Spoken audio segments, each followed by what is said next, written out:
Hello students, a very good morning, good afternoon, good evening to every one of you. जब भी आप ये video देख रहे हैं, this is your friend and your teacher CA Hardik Thakkar. Welcome you all to Naresh sir's Edge tutorials. ठीक है, in previous two sessions जो आपने ऑलरेडी देख लिए होंगे, आई एम अज्यूमिंग, वहां पे we started discussing the basics of this entire subject called book keeping and accountancy. ठीक है, we understood what do you mean by the term business, we understood what is bookkeeping, we understood 2-3 definitions about bookkeeping, we understood why bookkeeping is important. ठीक है, उसके बाद हम लोग ने कुछ टर्म्स के मतलब समझे थे। ठीक है, कुछ टर्म्स के मतलब समझे थे and towards the end of part 2, ठीक है, we ended our discussion on the definition of assets, liabilities, expenses and income. Clear हो गया? So today I will be continuing from there and I will be telling you a little more about the assets and liabilities, and आज हम कुछ और terms नए नए पढ़ेंगे। ठीक है, ये सारे जो terms है friends, understanding of this terms is fundamental to your knowledge of entire accountancy। ठीक है, जब भी हम throughout the year, throughout the commerce journey, तुम बार बार ये सारे terms सुनते रहोगे। समझ में आ गया? So it is very important for you to upfront, ठीक है, to upfrontly understand the meaning of these important terms। ठीक है, चलो, so let us just begin with the discussion and let us study the important terms। ठीक है, so if you remember towards the end of last lecture हमने assets and liabilities का मतलब पढ़ा था। ठीक है, वो हमारे second part का completion था। ठीक है, so I will be continuing it from there and assets and liabilities की अपन और bifurcation समझते हैं कि asset and liability और कितने part में divide हो सकते हैं। ठीक है, चलिए, तो सबसे पहले If I am talking about asset, ठीक है, एक छोटा सा क्विक रिकैप फ्रेंड्स। एसेट का मतलब क्या होता है? What is an asset? An asset is a resource which is owned and controlled by an entity from which the economic benefits are going to be received। इसका मतलब ऐसा कोई resource है। ठीक है, एसेट का मतलब कोई एक ऐसा रिसोर्स है जो तुम ओन करते हो, जो तुम कंट्रोल करते हो। ठीक है, और वो ओन करने और कंट्रोल करने से क्या होगा फ्रेंड्स? उस पर्टिकुलर एसेट से, उस पर्टिकुलर रिसोर्स से तुमको क्या मिलेगा? इकोनॉमिक बेनिफिट्स मिलेगा। ठीक है, so anything that will help you in earning the income और help you earn the profit, that is your asset. ठीक है, and you should be owning that asset and you should be controlling that asset. तो वो तुम्हारा क्या होएगा? वो तुम्हारा क्या है? एसेट है। ठीक है सर, एसेट को कितने पार्ट में डिवाइड किया जा सकता है? ठीक है, सबसे पहले asset can be divided in 2 parts. ठीक है, एक तो होते हैं तुम्हारे फिक्स्ड एसेट्स, ठीक है, एंड एक तुम्हारे होते हैं करंट एसेट्स। सर क्या मतलब समझा नहीं? अरे डोंट वरी बच्चा लोग, यही सब समझाने के लिए तो आया मैं इधर। समझ में? अगर तुमको पहले से ये सब पता होता तो फिर मेरा क्या जरूरत था, है ना? बताता हूं। ठीक है, don't worry. What do you mean by fixed asset? What do you mean by current asset? Fixed assets का मतलब क्या होता है? Pay attention. फिक्स्ड एसेट्स का मतलब क्या होता है friends? Any asset that you purchase in the current year, any asset that you purchase in the current year which is going to give you the benefit for more than 1 year, that is your fixed asset। नहीं sir, अभी भी एकदम तो जमा नहीं। बताता हूं, example देके बताता हूं। ठीक है friends, as discussed in the previous sessions, ठीक है, हम लोग कितने टाइम के बाद अपना अकाउंट्स बनाते हैं? After the period of 12 months। That 12 months can be your financial year which is from April to March, और it can be your calendar year which is from January to December. समझ में आ गया? तो कोई भी ईयर तुम follow कर रहे हो, बट अकाउंट्स तो 12 महीने के बाद ही बनाते हो ना। तो जब 12 महीने के बाद तुम अकाउंट्स बनाते हो तो उसका मतलब हर वो ट्रांजैक्शन जो 12 महीने के अंदर होके कंप्लीट हो जाता है, you record it in the books of accounts. समझ में आ गया? नाउ इमेजिन अ सिचुएशन कि इस पर्टिकुलर ईयर में, ठीक है, नाउ अभी हमारे कोचिंग क्लासेस एज ट्यूटोरियल्स का ही एग्जांपल ले लेते हैं। ठीक है, एज ट्यूटोरियल्स का एग्जांपल ले लेते हैं। इस साल मान लो एज ट्यूटोरियल्स ने 15 एयर कंडीशनर्स खरीदे। इस साल एज ट्यूटोरियल्स ने 15 एयर कंडीशनर्स नए खरीदे एंड उन्होंने क्या कर दिया? इंस्टॉल कर लिया। बच्चे लोग को गर्मी नहीं होना चाहिए। ठीक है, full AC, full ventilation facility एकदम। ठीक है, चलो, तो 15 एयर कंडीशनर हम लोग ने खरीद लिए। ठीक है, चलो, रफली at the cost of 30,000 rupees per AC. तो जो भी है तुम हिसाब लगा लो, 30,000 मल्टीप्लाइड बाय 15, 4.5 लाख रुपए का एसी खरीदा एज ट्यूटोरियल्स ने इस साल में। समझ में आ गया? अब इस साल, ये साल जब खत्म हो जाएगा 1 अप्रैल 2020 से 31 मार्च 2021, 31 मार्च 2021 को, ठीक है, जब साल खत्म हो जाएगा तो क्या 1 अप्रैल 2021 को जब नया साल शुरू होगा तब एस ट्यूटोरियल्स नरेश सर क्या वापस नए एसी खरीदेंगे क्या? कि नहीं नहीं नए बच्चे लोग नया AC, every year are we going to purchase that air conditioner? क्या बच्चे लोग ऐसा बोलेंगे कि नहीं नहीं पिछले बैच वालों को भी सेम एसी था, हमको अलग एसी चाहिए, हमारे लिए नया एसी लाओ, ऐसा बोलोगे क्या तुम? नहीं ना, तुम लोग सब स्मार्ट लोग है ना, ऐसा नहीं बोलोगे तुम लोग, ठीक है? You people are rational, you will not say like that, clear? So are we going to purchase those air conditioners every year, या फिर एक बार हमने एयर कंडीशनर परचेज कर लिया, अभी आने वाले 4 या 5 साल तक, एग्जाम्पल जो भी है, अज्यूमिंग 5 years, अभी अगले 5 साल तक तो हमको कुछ भी करने का जरूरत नहीं है। हाँ, उसको नॉर्मल रिपेयरिंग सर्विसिंग वगैरह करवाना पड़ेगा, बट नया एसी तो नहीं खरीदना पड़ेगा ना। समझ में आ गया? तो वो एयर कंडीशनर जो है फ्रेंड्स, वो एयर कंडीशनर जो है एस ट्यूटोरियल्स के लिए, वो एयर कंडीशनर क्या है my friends? It is a fixed asset. Fixed का मतलब क्या सर? हमेशा वैसा ही रहेगा? नहीं, हमेशा वैसा नहीं रहेगा। फिक्स्ड का मतलब तू 12 महीने का अकाउंट ईयर बनाता है ना, तू 12 महीने का अकाउंटिंग करता है ना, तो ये पर्टिकुलर जो एसेट है या ये पर्टिकुलर रिसोर्स जो है उसका बेनिफिट 12 महीने के अंदर खत्म नहीं होगा। It is going to give you benefit for more than 1 year। Now that more than 1 year can be 4 years, can be 5 years, can be 10 years, can be 15 years। समझ में आ गया?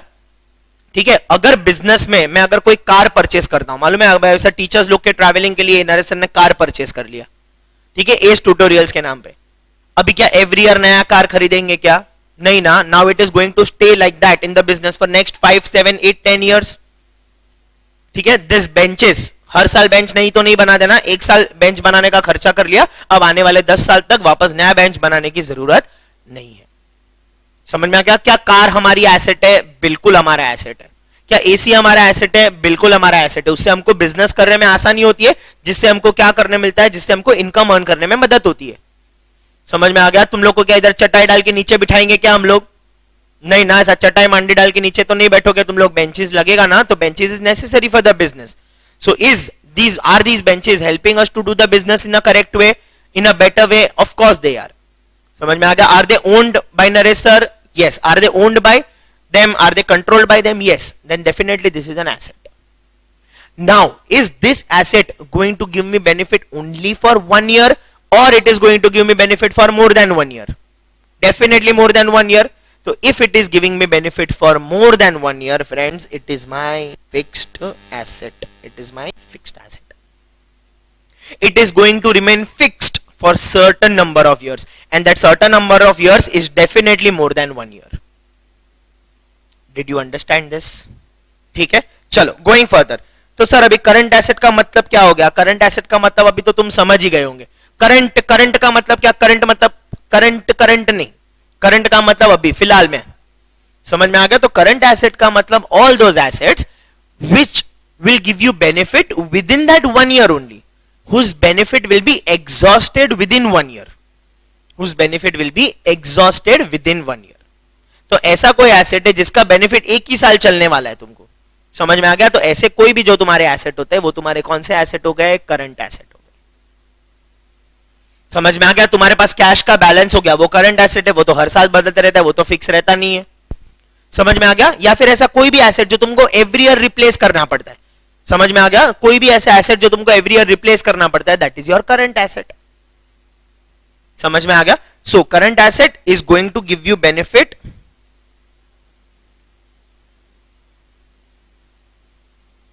With in 1 year। समझ में आ गया? And fixed asset जो है, ठीक है, ये तुमको कब तक बेनिफिट देगा? Definitely more than 1 year। Sir इसका कोई फिक्स टाइम होता है क्या? इसका कोई फिक्स टाइम होता नहीं, ये नेचर पे डिपेंड करता है कि जो तुम्हारा फिक्स्ड एसेट है उसका नेचर कैसा है। ठीक है, depending on the durability, depending upon the cost, depending upon the requirements, there are so many factors that come into the consideration, and उसके बाद डिसाइड होता है कि भाई हम कौन से फिक्स्ड एसेट में पैसा इन्वेस्ट करेंगे। And depending on the nature of fixed asset, it is for the varied number of years. But सब में एक कॉमन बात क्या होगी कि उनका बेनिफिट डेफिनेटली 1 साल से ज्यादा होगा। क्लियर हो गया फ्रेंड्स? चलिए, करंट एसेट में अगर मैं तुमको एग्जांपल दूं, आज अगर मैंने तुमको गुड्स बेचा, ठीक है, आज मैंने तुमको गुड्स बेचा, आज मान लो 31 मार्च है, आज मान लो 31 मार्च है, मैंने तुमको गुड्स बेचा, किस पे? उधार पे, credit transaction. Remember friends, monetary, non monetary, बराबर ना, वो मॉनिटरी मॉनिटरी नॉन मॉनिटरी याद है ना, तो वहां पे हम लोग क्या ऐसे टाइप्स ऑफ ट्रांजैक्शन जब हम डिस्कस कर रहे थे तब हमने क्या डिस्कस किया था कि there are two types of transaction which is cash transaction, credit transaction, बराबर ना। तो क्रेडिट ट्रांजैक्शन मतलब कौन सा ट्रांजैक्शन था फ्रेंड्स, उधारी वाला ट्रांजैक्शन, समझ में आ गया ना। तो उधारी वाला ट्रांजैक्शन मैंने तुमको किया, I sold you the goods worth ₹20,000 today, I sold you the goods worth ₹20,000 today. तुमने मुझे क्या बोला फ्रेंड्स, तुमने मुझे क्या बोला कि सर हम आपको ना 2 महीने के बाद पैसा दे देंगे, हम आपको 2 महीने के बाद पैसा दे देंगे, समझ में आ गया। आज 31 मार्च है, तुमने मुझे क्या बोला है कि तुम 2 महीने के बाद मुझे पैसा दोगे। इसका मतलब फ्रेंड्स ध्यान से सुनो, 2 महीने के बाद मुझे पैसा मिलने वाला है, बराबर ना। अगर फ्यूचर में तुमको पैसा मिलने वाला होता है कहीं से भी तो वो तुम्हारा एसेट होता है। Any resource that is going to give you benefit और money in future, that is your asset, ठीक है। सो इन माय एग्जांपल, तुम लोग जो हो जिसको मैंने गुड्स बेचा है उधारी पे, जो मुझे 2 महीने के बाद पैसा देने वाला है, तुम लोग 2 महीने के लिए मेरे एसेट हो, समझ में आ गया। तुम लोग मतलब तुम्हारे पास से जो पैसा लेना है वो मेरा एसेट है। कितने महीने के लिए, 2 महीने के लिए। अभी वो जो 2 महीने का बेनिफिट है that is going to get exhausted within 1 year only, मतलब वो तो नेक्स्ट मंथ के 12 महीने के अंदर सेटल हो जाने वाला है। तो ये जो तुम्हारे पास से मुझे पैसा लेना है वो भी मेरा एसेट है, समझ में आ गया। बट वो मुझे बेनिफिट कब देने वाला है, ठीक है, with in 1 year, with in next 2 months which is with in 1 year, ठीक है। तो वो कौन सा एसेट होगा मेरा, वो होगा मेरा करंट एसेट, करंट एसेट, ठीक है। पैसा देने में सर मैंने तुमको पैसा दे दिया, ठीक है, मैंने तुमको पैसा दे दिया, ठीक है, 50,000 रुपीज फॉर 6 मंथ्स। तुमने मुझे क्या बोला, सर लोन का बहुत जरूरत है सर, आप तो समझो सर 10th में इतना अच्छा परसेंट आया, पार्टी वार्टी करेंगे सर, क्या अभी सर हमारी उम्र है, अभी थोड़ा घूमने फिरने जाएंगे, पैसा दो ना सर, मम्मी पापा तो नहीं दे रहे, आप तो दो। मैंने बोला चल ठीक है, ठीक है, 50,000 रुपए देता हूं, ऐश करो, ठीक है, लेकिन टाइम से लौटा देना। उसने बोला हाँ सर मेरे पास एक पैसा आने वाला है, अपन ने मस्त सेटिंग किया, उधर से मैं आपको दे दूंगा, डोंट वरी, मुझे सिर्फ 6 महीने के लिए उधारी चाहिए। मैंने तुमको 6 महीने के लिए लोन दिया, ठीक है। तो अब तुम मुझे पैसा कब रिटर्न देने वाले हो, after 6 months, which means after 6 months I am going to get the money, I am going to receive the money, ठीक है। तो अगर मैं 6 महीने के बाद पैसा रिसीव करने वाला हूं, that comes with in 1 year, तो तुम मेरे कौन से हो, तुमको मैंने जो लोन दिया है वो मेरा कौन सा एसेट हो गया, वो हो गया मेरा करंट एसेट। क्लियर हो गया। वही सेम चीज अगर सपोज मैंने तुमको 3 साल के लिए लोन दे दिया, तुमने बोला नहीं सर 3 इयर्स तक कम से कम, ठीक है ना सर, ये अभी 10th मेरा खत्म हुआ है, मेरा 11th खत्म हो जाए, 12th खत्म हो जाए, बाद में मैं 12th के बाद जॉब करूंगा और जॉब करने के बाद 1 साल में मैं पैसा कमा के आपको रिटर्न करूंगा, मुझे 3 साल के लिए लोन चाहिए। मैंने बोला चलो ठीक है कोई बात नहीं, मैंने तुमको 3 साल के लिए लोन ले लिया, समझ में आ गया। In this case also I have given you the loan, but अब यहां पे मुझे लोन कितने साल के बाद वापस मिलने वाला है, मुझे वो पैसा कितने साल के बाद मिलने वाला है, after 3 years, which is more than 1 year. तो मेरा कौन सा हो गया, लॉन्ग टर्म एसेट हो गया। फिक्स्ड हम उसको नहीं बुलाएंगे, उसको हम लॉन्ग टर्म एसेट बुलाएंगे। सो बेसिकली तुम बाइफर्केशन समझ रहे हो ना, विद इन 1 ईयर रहेगा तो करंट एसेट, विद इन मतलब मोर देन 1 ईयर रहेगा तो it is a non current asset. Clear. उसमें कि मैंने फिक्स्ड एसेट के एग्जांपल में मैंने तुमको क्या बता दिया, फिक्स्ड एसेट में तुमको मैंने बता दिया फर्नीचर हो गया, मोटर कार हो गया, बिल्डिंग वगैरह हो गया, ठीक है, ये सब मेरे कौन से एसेट के अंदर आते हैं, फिक्स्ड एसेट के अंदर, ठीक है। चलो fixed assets friends can be further bifurcated, fixed assets can be further bifurcated friends in 2 parts. Fixed assets can be further bifurcated in 2 parts.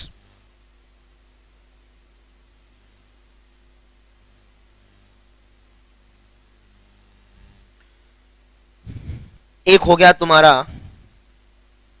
ये भी वापस नया वर्ड सुन रहे हो फ्रेंड्स तुम, टैंजिबल,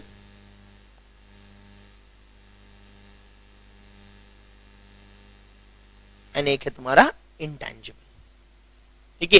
एक हो गया तुम्हारा टैंजिबल, दूसरा हो गया तुम्हारा इंटैंजिबल।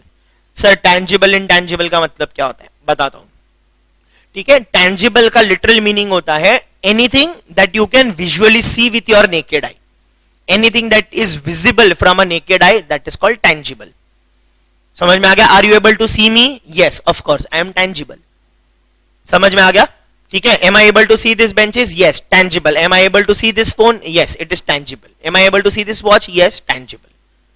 ठीक है। Every asset that you can see, that you can touch, that you can know that by this thing actually exists, बराबर ना, जिसको भी तुम नेकेड आई से देख सकते हो, ठीक है, that is called as tangible asset. Clear? ठीक है, तो ऑब्वियसली सर इनटैंजिबल एसेट का मतलब क्या होगा? इनटैंजिबल एसेट का मतलब क्या होगा? इनटैंजिबल एसेट का मतलब होता है any asset that is there but it is not physically visible, but it is not physically visible. उसका कोई डॉक्यूमेंट्री एविडेंस विजिबल होता है, बट वो एसेट जो होता है एज सच, वो एसेट हमारा विजिबल नहीं होता है, बट वो होता है। समझ में आ गया? सर एग्जाम्पल दो ना, सर एग्जाम्पल दो ना, सर एग्जाम्पल दो, देता हूं एग्जाम्पल देता हूं। टैंजिबल के एग्जाम्पल तो मैंने तुम्हारे साथ ऑलरेडी डिस्कस कर लिए। फर्नीचर,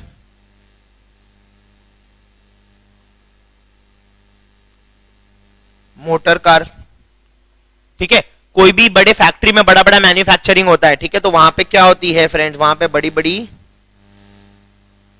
मशीनरीज होती है, वहां पे बड़ी बड़ी मशीनरी होती है, दिखती है ना मशीनरी, बराबर ना? तुमको इंडस्ट्रियल विजिट पे ऐसा लेके जाते थे ना, फैक्ट्री दिखाने, मशीनरी दिखाने, बराबर ना, जिसमें तुम ऐसा टाइम पास करते थे, लेकिन बोलने के लिए इंडस्ट्रियल विजिट, फैक्ट्री विजिट करते, तुम लोग पार्ले जी खिलाते थे उधर, है ना? चलो, तो ये फर्नीचर, मोटर कार, मशीनरी, ये सब क्या है? टैंजिबल है, देख सकते हो ना तुम। समझ में आ गया? तो those are all tangible assets, ठीक है। चलो, फिर उसके बाद नेक्स्ट आता है तुम्हारा इंटैंजिबल एसेट। इंटैंजिबल एसेट मतलब all those asset which are there, ठीक है। इंटैंजिबल मतलब नहीं दिख रहा है, मतलब नहीं है, ऐसा नहीं है, लेकिन दिख नहीं रहा है। समझ में आ गया? Intangible assets, all those asset which are there but which is not physically visible, ठीक है।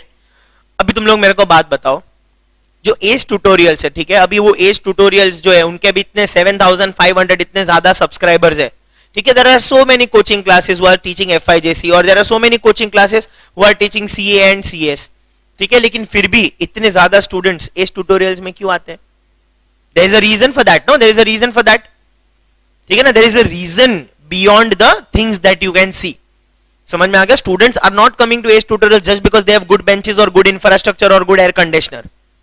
समझ में आ गया? There is something very important which can not be seen, ठीक है, but it contributes to a great deal in profitability of the classes, and you know what that is. उसको हम लोग, बहुत इंपॉर्टेंट है जी, इसको लोग बार बार यूज करेंगे, उसको हम बुलाते हैं विल। गुडविल का मतलब क्या होता है फ्रेंड्स? गुडविल को अगर मैं लिटरली ट्रांसलेट करूं तो इसको हम क्या बुलाते हैं? रेप्यूटेशन और ब्रांड नेम, है ना। आज अगर सपोज हम ये ऐसा वर्ड यूज करते हैं तो it commands a lot of respect, it commands a goodwill कि नहीं यार, if you hear about Edge tutorial first, your first impression will be नहीं यार, अच्छे क्लासेस है। समझ में आ गया? So that is what, that is a good reputation, that is a brand image that belongs to this classes and that is called goodwill. समझ में आ रहा है? सो what gives this class is the competitive edge. It is not only the infrastructure, it is not only the physical facilities that are provided to you, it is the quality of the teaching, it is the goodwill that is being generated over the number of years. समझ में आ गया? क्या तुम goodwill को देख सकते हो क्या? नहीं, तुम गुडविल को देख नहीं सकते ना, बराबर ना। ऐसा मैं तुमको कल मिला ना, एक बार कभी मिलाओ ना यार गुडविल से, ठीक है ना। दूसरे दिन ऐसे चाय पे बुलाएंगे, hello this is mister goodwill, जरा मिलो इनसे, शेक हैंड करो, ऐसा तो नहीं हो सकता ना। But you know that it is there, you can not see but it is there. समझ में आ गया? कई चीजें जो सबसे ज्यादा लाइफ में इंपॉर्टेंट चीज होती है ना फ्रेंड्स, वो तो दिखती नहीं है। समझ में आ गया ना? माँ का प्यार हो गया, ठीक है ना, और प्यार इन जनरल हो गया, तुम लोग को वो ज्यादा समझ में आएगा। समझ में आ गया? वो उसको देख नहीं सकते, उसको बस महसूस कर सकते, वो एक एहसास है। समझ में आ गया ना? तो वो क्या है? गुडविल। तो friends, goodwill, is it helping you to earn good profits in the business? Definitely yes, therefore it is a intangible asset. समझ में आ गया? लेकिन ऐसा हवे में सर कितना वैल्यू पे हम उसको लिखेंगे, वो हम बाद में पढ़ेंगे, ठीक है। There are steps, there are ways of calculating भाई कितना गुडविल है इस पर्सन, इस पर्टिकुलर कंपनी का, या इस पर्टिकुलर क्लासेस का, या इस पर्टिकुलर पर्सन का, या इस पर्टिकुलर बिजनेस का कितना गुडविल है। इसको कैलकुलेट करने के लिए बहुत सारे तरीके हैं, बहुत सारे मेथड्स हैं जो अपन बाद में पढ़ेंगे, बट उसको कैलकुलेट किया जा सकता है। समझ में आ गया? तो वो कैलकुलेट करके जो वैल्यू तुमको आता है friends, that is called goodwill. Is it your asset? Definitely. Is it visible? No. It is a intangible asset. समझ में आ गया फ्रेंड्स? सर और एक दो एग्जांपल है क्या सर? बिल्कुल है, बराबर ना, बिल्कुल है, ठीक है। चलो यहाँ पे और एक दो कौन से एग्जांपल्स होंगे फ्रेंड्स? और एक दो कौन से एग्जांपल्स होंगे? जब भी कोई कंपनी होती है ना फ्रेंड, जब भी कोई कंपनी फार्मास्यूटिकल कंपनी इमेजिन करो, दवाई बनाने वाली जो कंपनी होती है, वो एक प्रोसेस से दवाई बनाती है ना, कि भाई इसमें तुमने इतना मिक्स किया, ये प्रपोर्शन में इतना मिक्स किया, ये कलर का बना तो ये ठीक होएगा। समझ में आ गया? तो उसके लिए बहुत सारा रिसर्च एंड डेवलपमेंट करना पड़ता है कि कौन सी गोली में कितने प्रपोर्शन में क्या क्या मिलाना चाहिए, तो उससे कौन सा बीमारी ठीक होगा, बराबर ना। तो इतना सब जो कैलकुलेशन करना होता है, इसके लिए बहुत सारा रिसर्च करना पड़ता है फ्रेंड्स, इसके लिए बहुत सारा रिसर्च करना पड़ता है। और एक बार किसी कंपनी ने वो रिसर्च का मेथड क्रैक कर लिया कि भाई इस प्रोसेस से ये चीज मिला के ये इंग्रेडिएंट्स मिक्स करके हम ये वाली दवाई बना सकते हैं, तो वो जो पूरा प्रोसेस होता है, उस प्रोसेस को जो बड़ी बड़ी कंपनीज होती है वो क्या करा लेती है फ्रेंड्स? पेटेंट करा लेती है। पेटेंट का मतलब क्या? अभी ये टाइप की दवाई जो है वो मेरे अलावा कोई नहीं बनाएगा।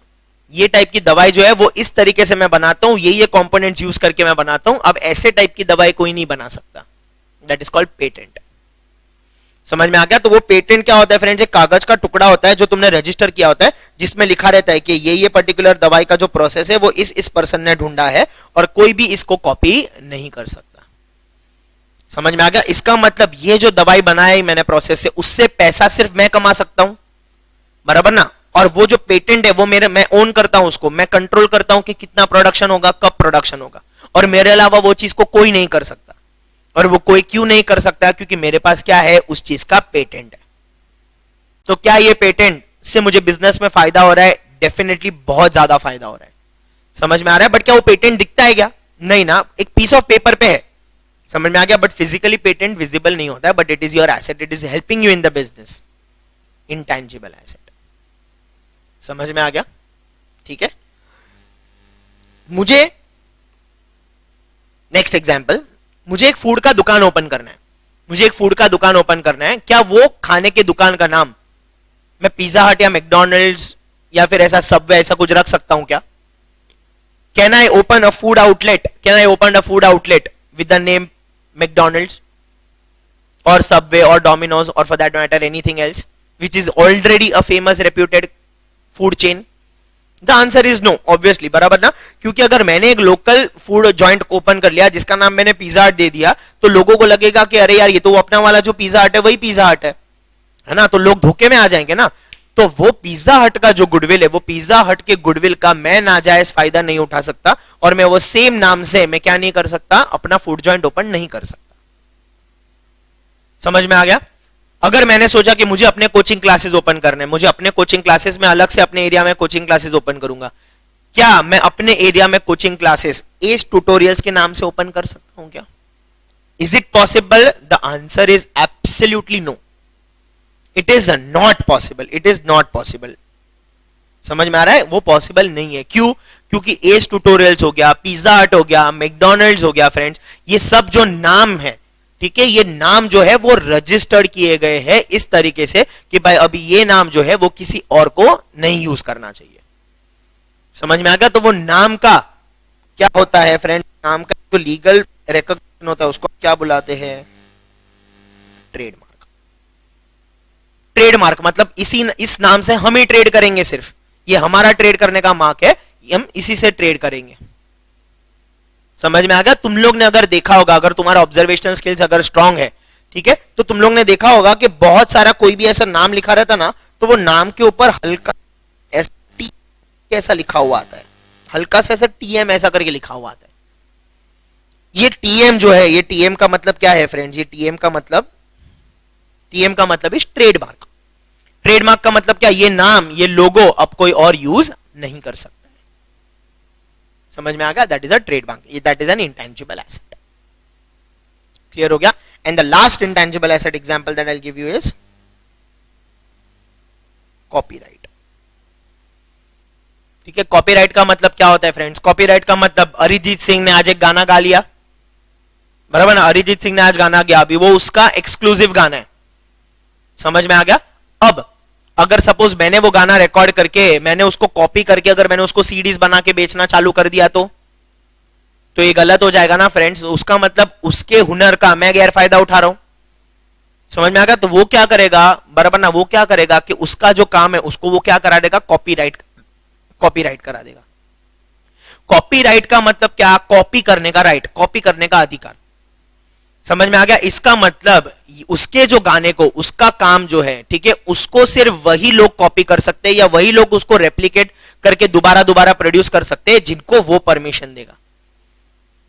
समझ में आ गया? फॉर एग्जाम्पल अरिजीत सिंह ने टी सीरीज को क्या कर दिया? टी सीरीज को कॉपीराइट दे दिया, ठीक है ना। तो टी सीरीज अरिजीत सिंह को पैसा देगी और उसके पास से कॉपीराइट ले लेगी कि भाई अभी ये टाइम पे जो भी गाने बनेंगे, तेरे जो भी गाने होंगे, ठीक है, उनको बार बार रिप्रोड्यूस करके उनको सेल करना, उनको मार्केटिंग करने का रिस्पॉन्सिबिलिटी किसका होगा? हमारा होगा। हम तेरे को इतना पैसा दे देंगे। समझ में आ गया? तो वो पैसा देके जो म्यूजिक कंपनी होती है वो क्या खरीदती है? कॉपीराइट खरीद लेती है। समझ में आ गया? तो अब वो कॉपीराइट मैंने खरीद लिया, तो अभी उसके बाद वो पर्टिकुलर आर्टिस्ट के काम को कॉपी करना और डिस्ट्रीब्यूट करने का राइट सिर्फ मेरे पास है और किसी के पास नहीं है। That is again an intangible asset, क्योंकि अगर मेरे अलावा वो काम कोई कॉपी नहीं कर पाएगा तो डेफिनेटली वो काम कॉपी करने से जो भी पैसा कमाया जाएगा वो पूरा का पूरा बेनिफिट मुझे ही मिलेगा। It is an asset, but is it visible? No. समझ में आ गया? It is an intangible asset. समझ में आ गया? समराइज करते हैं फ्रेंड्स, समराइज करते हैं। एसेट दो टाइप के, fixed asset, current asset. Fixed asset के अंदर दो पार्ट फ्रेंड्स। फिक्स्ड एसेट का मतलब क्या होता है? Going to give you benefit for more than 1 year. Current asset मतलब it will give you benefit for less than 1 year और विद इन 1 ईयर। ठीक है। टैंजिबल एसेट और इनटैंजिबल एसेट। फिक्स्ड एसेट के अंदर टैंजिबल मतलब क्या? Which you can visibly see, which you can see with your naked eye, that is a tangible asset. Furniture, motor car, machinery, बहुत सारे example हो सकते हैं। बिल्डिंग हो गया, मोटर कार हो गया, बहुत सारे एसेट हो सकते हैं, कितने भी अनगिनत नाम ले सकते हैं। ठीक है। इनटैंजिबल के लिमिटेड एग्जांपल्स हैं, बट बहुत अच्छे वाले एग्जांपल्स हैं। गुडविल मतलब ब्रांड नेम और reputation. Any patent, trademark, copyright, जिसका मतलब मैंने तुमको अभी समझाया। ठीक है। तो all these are the intangible assets. ये हो गया फ्रेंड्स तुम्हारा एसेट्स का क्लासिफिकेशन। Clear friends? नेक्स्ट, अभी सेम फ्रेंड्स, अगर एसेट का क्लासिफिकेशन, सेम क्लासिफिकेशन लायबिलिटीज का भी होगा।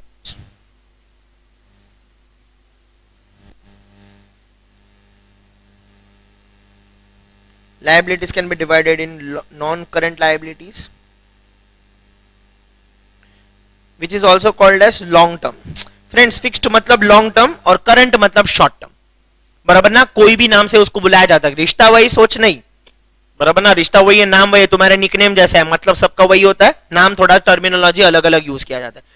ठीक है ना। तो करंट मतलब शॉर्ट टर्म, मतलब विद इन 12 मंथ्स, और फिक्स्ड मतलब या फिर नॉन करंट का मतलब क्या होता है? More than 12 months.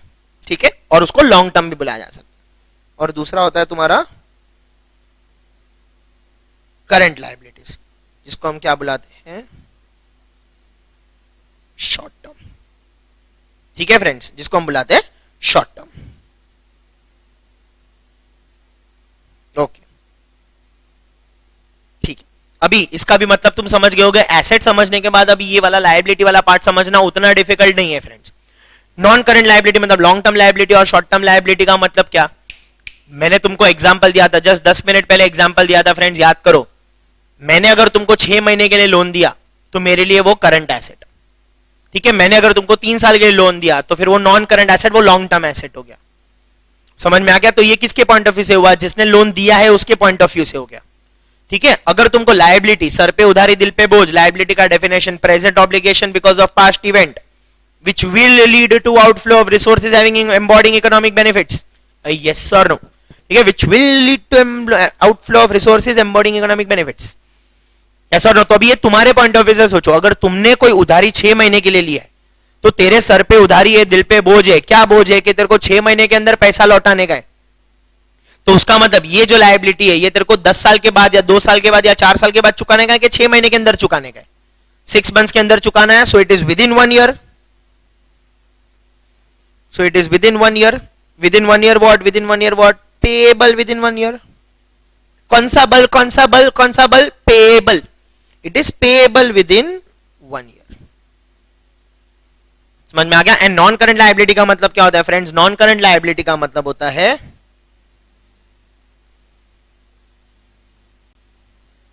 Payable after 1 year.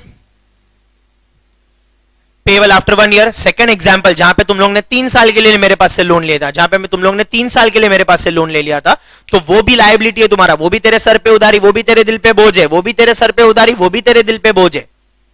समझ में आ गया? लेकिन वो तुमको कभी पे करना है, वो तुमको 3 साल के बाद पे करना है. So is it a current liability or is it a long term liability? It is a long term liability, and long term liabilities are also called as non current liabilities. समझ में आ गया? तो एसेट दो type के, fixed asset या फिर non current asset या फिर लॉन्ग टर्म एसेट. समझ में आ गया? और करंट एसेट. फिक्स्ड एसेट के अंदर फर्दर दो बार, टेंजिबल, इंटेंजिबल. समझ में आ गया? लायबिलिटी के अंदर सिर्फ दो बाइफर्केशन, एक नॉन करंट एक करंट. नॉन करंट मतलब long term, repayable after 1 year. ठीक है? एंड यहां पे करंट लायबिलिटी मतलब रीपेएबल विद इन 1 ईयर. ठीक है ना? तो हमने लॉन्ग टर्म और शॉर्ट टर्म, करंट और नॉन करंट में हमने एसेट और लायबिलिटी को बाइफरकेट कर दिया. ठीक है? वीडियो 2 के एंड में मैंने तुमको सिर्फ एसेट और लायबिलिटी का मतलब बताया था. अब जाके मैंने तुमको क्या कर दिया, एसेट और लायबिलिटी में कितने पार्ट्स होते, कितने डिवीजन होते, वो भी मैंने तुमको बता दिया. समझ में आ गया? एसेट में फ्रेंड्स एक और पार्ट आएगा छोटा सा इन्वेस्टमेंट का, बट वो इन्वेस्टमेंट एक अलग पार्ट है. ठीक है? वो अपन बाद में समझेंगे. ठीक है? मेन ब्रॉड बाइफरकेशन जो है वो फिक्स्ड एसेट, करंट एसेट, और मतलब लॉन्ग टर्म, शॉर्ट टर्म, और यहां पे भी लॉन्ग टर्म, शॉर्ट टर्म मतलब नॉन करंट और करंट. लायबिलिटीज और एसेट्स का मतलब उसका बाइफरकेशन समझ गया तुम लोग को फ्रेंड्स? ठीक है? चलिए, I hope you have understood this. I think we can go ahead. Now I think we can study some more important terms. ठीक है? और हम लोग कुछ 4-5 इंपॉर्टेंट टर्म्स समझेंगे. ठीक है? आज के ये सेशन में next important term that I am going to discuss with you is friends goods. और ये सही टाइम है गुड्स को डिस्कस करने का, क्योंकि अभी यहाँ पे एसेट में मैंने जो एग्जांपल दिया था ना, अभी वो मैं इससे रिलेट करूंगा. यहाँ पे goods, what do you mean by the term goods friends? Goods का मतलब क्या होता है? अभी now every one of you who is watching this, every one of you know what is goods. Goods होता क्या है वो सबको मालूम है. ठीक है? चलो, ये मैं गुड को गलत तरीके से नहीं बोल रहा हूं, गुड्स है ना. मेरा इंग्लिश मेरे को थोड़ा थोड़ा आता है मेरे को. यहाँ पे गुड्स का मतलब होता है सामान, कोई भी ऐसी चीज, बराबर ना? कोई भी चीज गुड्स हो सकती है. समझ में आ गया? लेकिन सर हम इसको डिफाइन कैसे करेंगे? सर हम इसको डिफाइन कैसे करें? क्योंकि डेफिनेशन में मजा है. जब तक तुम डेफिनेशन नहीं पढ़ते हो ना फ्रेंड, तब तक तुमको एग्जैक्टली क्लैरिटी नहीं आता है कि ये चीज है क्या. Once you understand the definition, मैंने तुमको बुक कीपिंग का इधर उधर एग्जांपल दिया कि ये होता है, वो होता है, रिकॉर्ड रखने का, ये वो, बट जब तुमने डेफिनेशन पढ़ा that it is an art and science of recording the recording the transactions in a very systematic way. ठीक है? Which involves the money and money's worth. तो ऐसा प्रॉपर तुमने जब डेफिनेशन पढ़ते हो तब तुमको क्लैरिटी आता है कि अच्छा ये है क्या. समझ में आ गया? सो गुड्स का मतलब क्या होता है फ्रेंड्स? गुड्स का मतलब क्या होता है, अपना बुक कीपिंग डिफाइन करता है कि goods means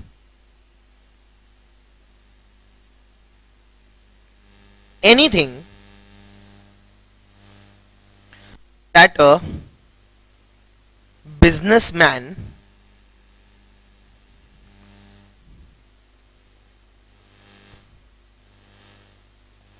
regularly deals in.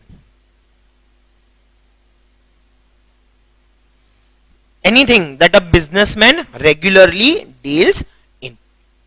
इसका मतलब क्या? अगर तुम बिजनेस करते हो, सर अगर हम जॉब करते तो, अरे जॉब करते तो बुक कीपिंग में नहीं आएगा रे. पहला दिन पे मैंने तेरे को क्या बोला, तू बिजनेसमैन है रे बाबा. समझ में आ गया? तुम लोग सब लोग कॉमर्स वाले, तुम लोग सब लोग धंधे वाले लोग हैं, तुम लोग सब लोग. समझ में आ गया? तो तुम लोग बिजनेस कर रहे हो. तो अगर तुम कोई भी चीज का बिजनेस कर रहे हो, ठीक है, तुम अगर कोई भी चीज का बिजनेस कर रहे हो, तो जो चीज का बिजनेस तुम कर रहे हो, जिसका तुम रेगुलरली परचेज एंड सेल करते हो, जिसका तुम रेगुलरली परचेज एंड सेल या फिर मैन्युफैक्चरिंग एंड सेल करते हो, वो पर्टिकुलर चीज जो है वो तुम्हारा क्या है? वो तुम्हारा गुड्स है. समझ में आ गया? अब ये गुड्स का डेफिनेशन क्यों बहुत ज्यादा इंपॉर्टेंट है मालूम है फ्रेंड्स? क्योंकि गुड्स में हम एग्जाम्पल नहीं दे सकते. गुड्स में हम एग्जाम्पल नहीं दे सकते. गुड्स में हम सिर्फ इतना बता सकते हैं कि anything that a businessman regularly deals with is a goods. समझ में आ गया? अब इसमें गुड्स में anything under the sun can come, जिसमें भी तुम रेगुलरली डील करते हो. समझ में आ गया? और ये दूसरा चीज इंपॉर्टेंट क्यों मालूम है? इसका एग्जाम्पल क्यों देना एकदम सही नहीं होगा, बिकॉज कोई भी गुड्स हो सकता है, किसी में भी तुम डील कर सकते हो. और दूसरी चीज ये है फ्रेंड्स कि अगर कोई पर्टिकुलर चीज हो सकता है एक के लिए गुड्स हो, लेकिन दूसरे पर्सन के लिए वो एसेट हो. समझ में आ गया? जरूरी नहीं है कि अगर मैंने तुम्हारे पास से खरीदा है तो तुम्हारे लिए भी वो गुड्स है, मेरे लिए भी वो गुड्स है, ऐसा जरूरी नहीं है. It is possible that for you it is goods, but for me it is an asset. समझ में आ रहा है तुम लोग को? समझ में आ गया? Let me first give you an example. Goods से गुड्स का एग्जांपल देता हूं. मान ले होलसेलर से रिटेलर, जब रिटेलर पर्सन जो होता है, रिटेलर जब होलसेलर के पास से खरीदता है, समझ में आ गया? रिटेलर जब होलसेलर के पास से खरीदता है तो होलसेलर के लिए भी वो गुड्स है और रिटेलर के लिए भी वो गुड्स है. समझ में आ गया? होलसेलर से भी वो गुड्स है, रिटेलर के लिए भी वो गुड्स है, तो ये गुड्स टू गुड्स मूवमेंट हो गया, उसमें कोई प्रॉब्लम नहीं है। समझ में आ गया? लेकिन तुम इमेजिन करो एक चीज, कि सपोज मैं टॉप 10 या मैं कोई मोबाइल की शॉप में अगर मैं सेलफोन लेने चला गया, बराबर ना, अभी मैंने 70,000 रुपए का मैंने सेलफोन खरीद दिया, अभी 70,000 रुपए का मैंने सेलफोन खरीद दिया। अभी इलेक्ट्रॉनिक्स में मैं गया, ठीक है, इलेक्ट्रॉनिक्स में मैंने जाके क्या कर लिया, 70,000 रुपीज का मैंने फोन खरीद लिया, मैंने एप्पल आईफोन एक्स खरीद लिया मैंने। समझ में आ गया? चलो अभी सजेशन मत दो मेरे को कमेंट्स में, ठीक है, कि सर उससे अच्छा ये ले ले, सर वन प्लस ले लो, सर एप्पल एंड्रॉइड है, एंड्रॉइड इज बेटर, मेरे को नहीं सुनने का है वो सब। समझ में आ गया? चलो मैं जस्ट एग्जांपल दे रहा हूं, एग्जांपल पे ध्यान दो। समझ में आ गया? तो अभी मैंने इलेक्ट्रॉनिक्स में जाके मैंने 70,000 रुपीज का मैंने आईफोन एक्स खरीद लिया मैंने, तो भी वो इलेक्ट्रॉनिक्स जो है, इलेक्ट्रॉनिक्स के लिए ये फोन जो है, इलेक्ट्रॉनिक्स के लिए ये फोन क्या है, उसके लिए तो गुड्स है ना, वो तो रोज ये फोन बेचता है। समझ में आ गया? वो तो रोज आईफोन बेचता है, लेकिन क्या मैं रोज आईफोन खरीदता है क्या? नहीं ना, अभी तक उतना पैसा आया नहीं मेरे पास। समझ में आ गया? अभी तक उतना पैसा आया नहीं। तुम लोग को ऐसा बुरा लग रहा है तो मैं नंबर दे दूं, मेरे को पेटीएम कर देना। ठीक है, चलो, तो वो रोज आईफोन बेचता है, लेकिन मैं तो रोज आईफोन खरीदता नहीं है, तो मेरे लिए आईफोन जो है वो मेरे लिए एसेट है, because now this is going to give me benefit for more than 1 year. अभी ये तो मैं 5 साल चलाएगा मिनिमम। समझ में आ गया? लेकिन उसके लिए वो गुड्स है, वो तो मैंने आज खरीद लिया, वो कल दूसरे और को भी बेचेगा वो सेम गुड्स। तो आईफोन जो है मतलब मैंने मैकबुक खरीद लिया, मैकबुक जो मैंने खरीद लिया, वो मैकबुक जो है वो इलेक्ट्रॉनिक्स के लिए गुड्स है, मेरे लिए वो एसेट है भाई। एक बार लिया, अभी उसके बाद मैं उसको 4-5 साल तक तो वही यूज करेगा मैं।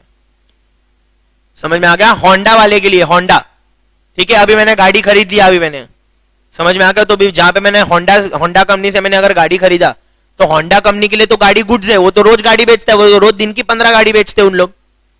लेकिन क्या मेरे लिए वो गुड्स है क्या? नहीं, मेरे लिए तो वो एसेट है। मैं तो अभी कम से कम 10 साल वो गाड़ी चलाएगा ना, तो मेरे लिए तो वो एसेट हो गया। तो उसका मतलब एक जन के लिए हो सकता है कि वो गुड्स हो, दूसरे जन के लिए हो सकता है वो एसेट हो। उनके लिए वो गुड्स क्यों है? होंडा वाले के लिए गाड़ी गुड्स क्यों है? क्योंकि they are regularly dealing in that particular thing, they are everyday purchasing and selling that particular thing. समझ में आ गया? तो उनके लिए वो गुड्स है, लेकिन मेरे लिए वो एसेट है। इलेक्ट्रॉनिक्स वाले जो है वो तो एवरीडे फोन बेचते हैं, एवरीडे मैकबुक बेचते हैं, लेकिन मैं एवरीडे नहीं खरीदता है, मेरे लिए वो एसेट है। मैंने एसी का एग्जांपल लिया था, एस ट्यूटोरियल ने एसी परचेस कर लिया, एस ट्यूटोरियल ने एसी परचेस कर लिया फ्रेंड्स। अभी मान लो एसी हमने कहां से, क्रोमा से परचेस किया, या फिर विजय सेल से हमने परचेस कर लिया, कोई भी एक शोरूम से। समझ में आ गया? तो अभी एसी जो है वो हमारे लिए एसेट है, एसी हमारे लिए एसेट है फ्रेंड्स। लेकिन वो विजय सेल्स हो गया, या जहां से भी हम परचेस कर रहे हैं, क्रोमा से परचेस कर रहे हैं, कहां से भी हम परचेस कर रहे हैं, उनके लिए वो क्या है? उनके लिए वो गुड्स है, वो तो रोज एसी बेचते। समझ में आ गया कि नहीं? तो गुड्स का मतलब क्या होता है friends? Anything that you regularly deal in, that is purchase और sale, that is a goods. हो सकता है एक जन के लिए गुड्स, दूसरे के लिए भी वो गुड्स हो, होलसेलर से रिटेलर, इसके लिए भी गुड्स है, इसके लिए भी गुड्स है, ये भी आगे चिपका नहीं वाला है। समझ में आ गया? बट कभी कभी क्या हो सकता है, एक पर्सन के लिए जो गुड्स होता है वो दूसरे पर्सन के लिए एसेट भी हो सकता है। Did you understand this friends? Everyone yes? Okay, great. चलो, तो this is what you mean by the term goods. ठीक है।